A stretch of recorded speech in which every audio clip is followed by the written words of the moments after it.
Ukaenda kuZimbabwe iko zvinezvi ukada kusvika uchida kunotenga mutero wemota unonzi aukwanisi kutenga mutero kana usina insurance dzacho ukada kudzitarisa ndodzedza dzekuti ukazosangana neproblem pakamota kako vanotanga kutombokupinza dare votanga kutombokufeya futi zvoita kunge unoda kutovabira apa iwe unonge uchibhadhara mari yako but handisi kuti insurance matsotsi but ndiri kuti vane reputation yakadhakwa. For example, mota yako ikanzi yadonerwa chero neavocado iri kumba kwako inogona kutofa window unenge wakufanira kutogadzirisa but semunhu anobhadhara insurance unenge wakufanira kuenda kuinsurance unoti ndigadzirisire window rangu yadonerwa neavocado but vanogona kukuudza kuti wapakire pasi pemuti iwe uchiona kuti maavocado akuibva uri careless. You see, ndo mamwe emaproblems anoitika. So panapa nhasi ndiri kuona futi imwe nyaya iri kunetsa panapa iri kunzi government yesterday announced that it is now mandatory for motorists for the first purchase a radio license before acquiring vehicle license cover or police unless there is an exemption from the Zimbabwe Broadcast Corporation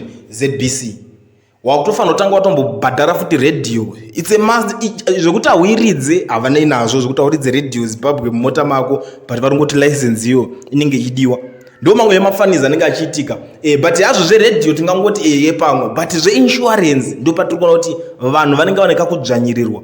Ukaenda kune dzimwe nyika kunana South Africa insurance kuita sei vanongokudza kuti mota ndeyako ndo munongobhadharwa malicense acho mitero wotoisa mota yako mutero pasina kana kumbonetsana kana kuti kumbotaurirana zvimwe zvese izvo but muZimbabwe amene kuti mari dzacho mainsurance company acho anenge ari avo here kana kuti chii anenge achitonzi it's a must tanga watonikina enda kuzinare izvezvo unonzi une insurance iri mota yako kuti ubhadhare mutero unobhadhara mutero wobva ubhadhara neinsurance yakutonzi it's a must autotenge mutero kana usina. Ndo situation iri kuitika paZimbabwe iko zvinezvi but inini ndakada kuzvitarisa ukaona chinhu chakatanga kunzi it's a mandatory zvatooneka kumanikidzana mukati munhu ndekuti zvimwe zvacho anenge asingazvide. Umwe munhu anogona kunge alright atenga kamota for example kanenge kari kamota kana kuti kadiki ukagara nako kana zve 4 to 4.5 years achibhadhara $35 iwayo ukada kutarisa mari yaachabuditsa ipapo imari yakatowandisa yekuti atomboenjoy kana insurance dzacho dzingotora mari dzichidya mahara akasangana neproblem yacho